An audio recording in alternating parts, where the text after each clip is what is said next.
Hey, what's going on, YouTube? Welcome back to another video. Um, I've actually been playing with this deck to showcase it to a friend. But I am going to do this as a regular upload because hey, it's been pretty fun, and I realize I haven't been playing as much. So because I have not been playing as much, the games are very limited, especially when I'm going from actually playing this season to doing the stuff with Karibo and the Skull Servant as well. So yeah, it's I've probably been over on the other one, tweaking that um, even more, just to try to see how far I can push that Karibo deck because Karibo is pretty hard to win with. But if you could do it, you can do it. But let's get into this. As you can see, it did say, I was on a 3 game win streak. I can't show you anything but these last two, because as you see, yeah, the replay is over with. That lets you know how much I really been playing as well. If I waited any longer, these wouldn't even be able to be replayed. So the very first one, let's confirm opponent's deck. Okay, they had Gate Guardian. All right, so we're gonna play the replay for this. I know the last one was Tenpai Dragon, and to push Tenpai to a 15 turn um, was pretty good. So now the reason I did this is just in case they wanted to do a heavy storm, I could do the dispelling, put up the Hugin. Hugin protects everything. See, they tried to set something right over my and that was an imperm. Yeah, I'm not letting anything get set over summer limit. So anytime I see that, it has to go. And yeah, I did that to get rid of that just so I can bring out the Magnum up. Magnum up allows me to go into Baron the Floor. Um, Once it's over with, and that was a good hit. That got rid of that Super Poly. And now I have my Bystial Rebellion in my hand, which means now, yeah, see, they quit. Next turn, next turn, all I was going to do is get rid of the Lebellion to get Juice Worm and go from there. But they knew I still had a negate. Depending on what they put into the graveyard, I would have had a summon from the hand, and I was going to lock them down under summon limit. So yeah, that was that. Uh, they was they was worried about um, getting out those Gate Guardians, so that was kind of hard. And I've been seeing a lot of Gate Guardians played lately, and it's probably due to a lot of these turn two decks and Gate Guardian having so many negates under it. But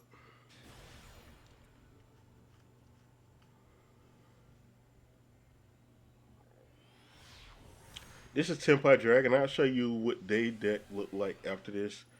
But see the way I do it though. Look, I have enough in here to where I'm like, as long as I can open with Cosmic Cyclone, a Runick card, and at least one of these, then I'm solid. Because even if this wasn't skill drain and this was summon limit, they would have been locked down to only 2 summons, and I would have still been solid. And see, there you go. Look, they tried to put the imperm over my skill drain. I'm not letting you target these. And then boom, branded regain. I still can't do anything, but I do know they skill drain. They don't have too much that they can really do.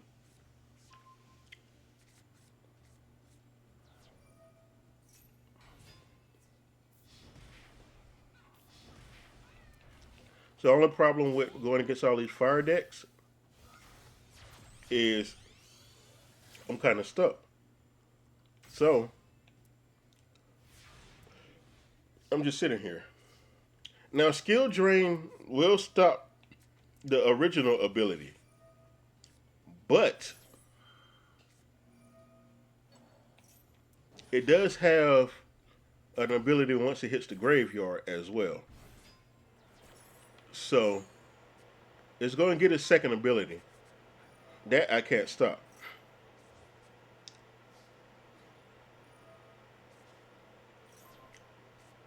See, and they just pushed it back to the hand. But that's cool. Cause now that that Heraldic Seal came out, I can do that. I want to force that off the field. That's a quick play. I already knew that was gonna happen. I didn't need the extra Runick card. I only need one to be able to get out the Hugin. So these what the Runick cards is really kind of used for in this deck. Bring out Hugin. Hugin protects. Hugin is also a light monster, which means regain would bring the Hugin back, and I can continue that.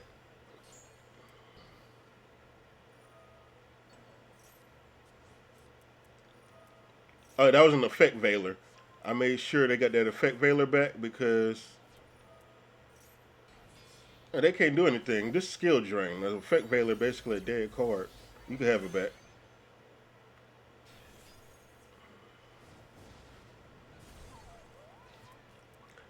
I did not um, activate Ball Drake effect because skill drain.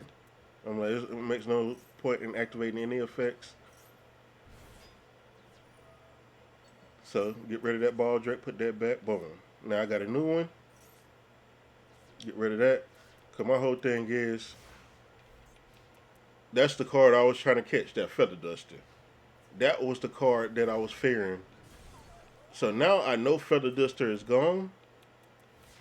Now I can start playing a little bit more aggressive. The only thing that they can really have left is Heavy Storm. So boom. I'm gonna go there. Get them that back because they always gonna have a card on the field because they monster stronger than mine. And now I'll bring up the Hugin. I'm not gonna wait on it anymore. And that allows me to put three back and draw three. And now I can Feather Duster them. I do have my summon limit in my hand now to even slow that down if I need to.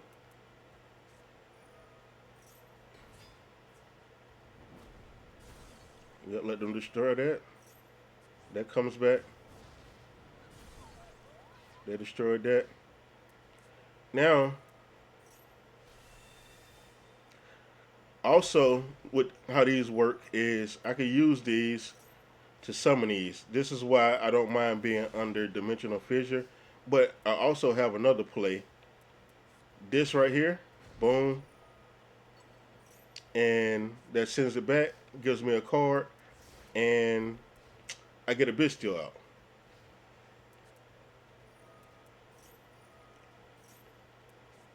So not only does these go off into my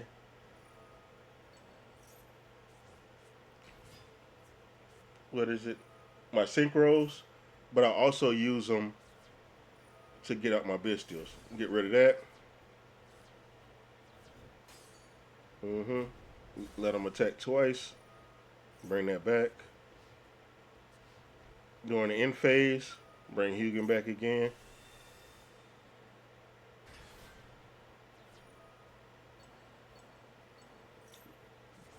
Cycle three more.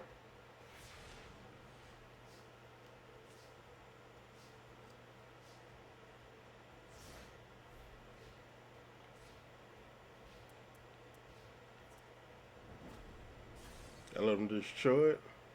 Bring that back.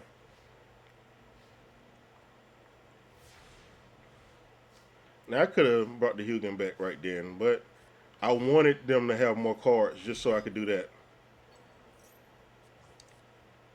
And now, yeah, they quit. because they already see my game plan.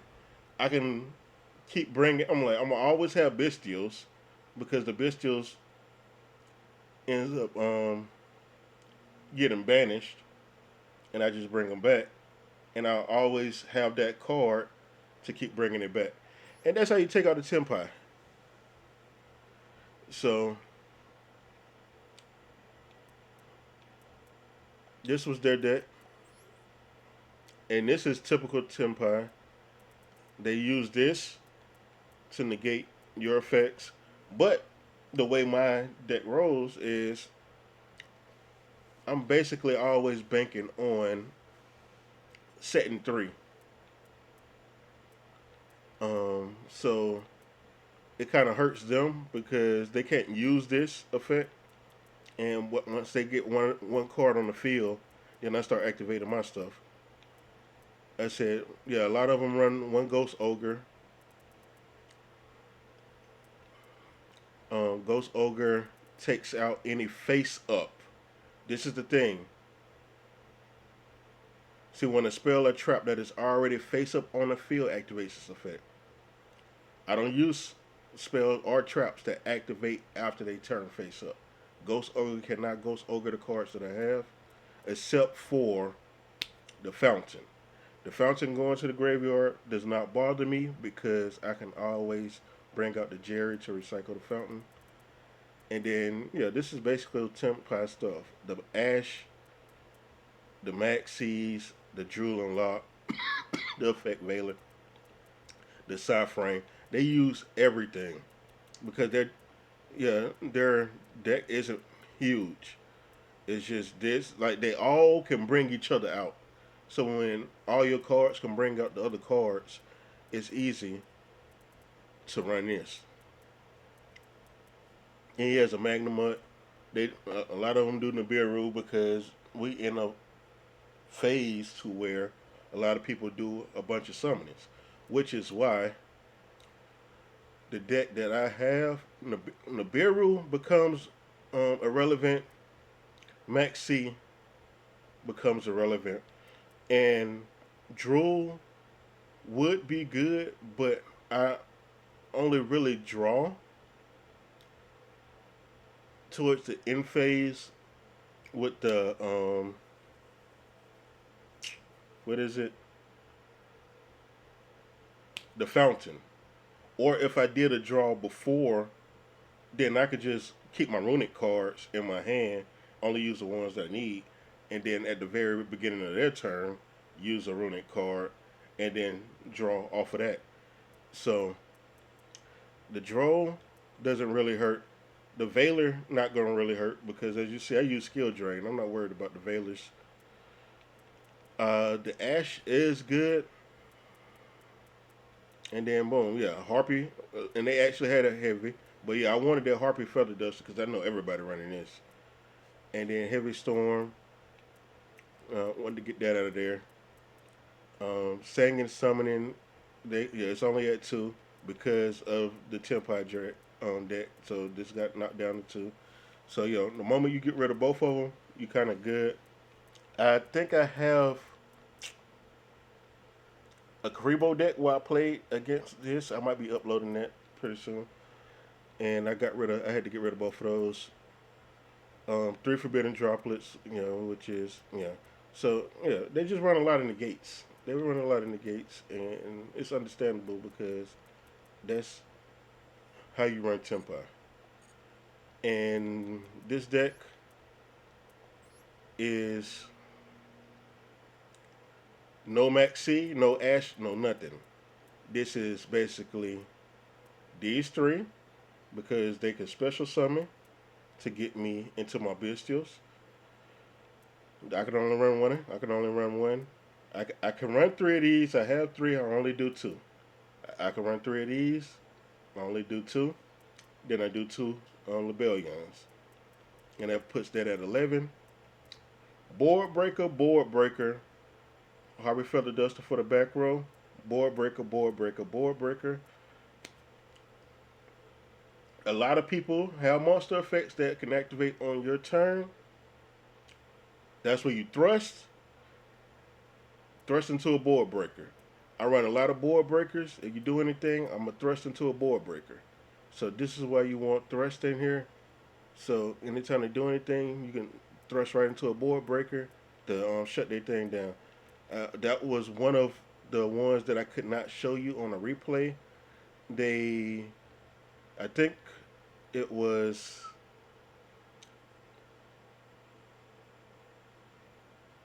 I want to say it was Voiceless Voice, where they negated me.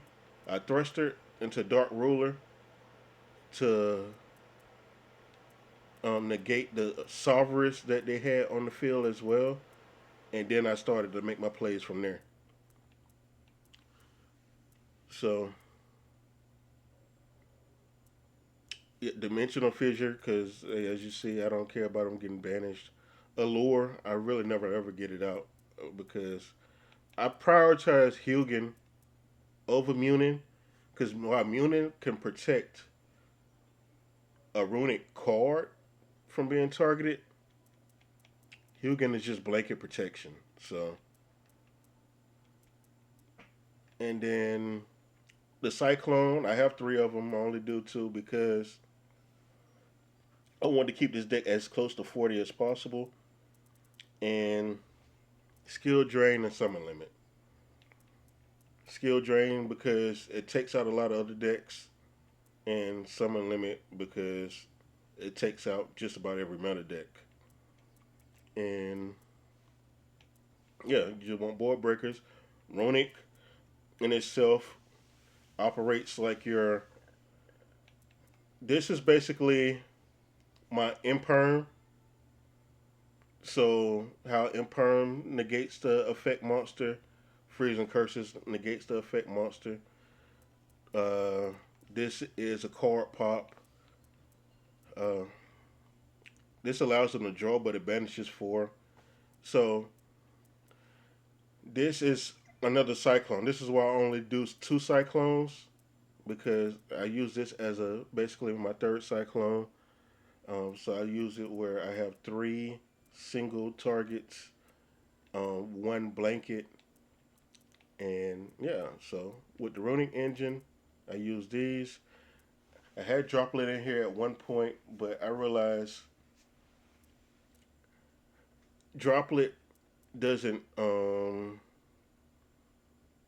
I can't bring Droplet to my hand. I could bring Dark Ruler to my hand though.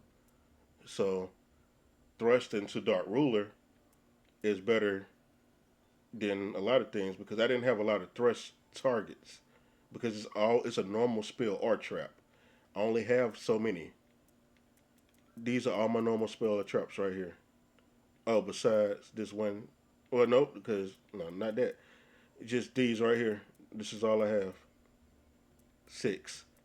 So everything else is quick play or continuous. So if I thrust, I'm thrusting into either a Dark Ruler or a Raigeki. If they got a lot of back row, I'm thrusting into a Harpy Feather Duster to wipe out their back row. And that's it. Um, I do hope that you all enjoyed the gameplays. Until next time, I do hope that you all have the best time. I'm out. Peace.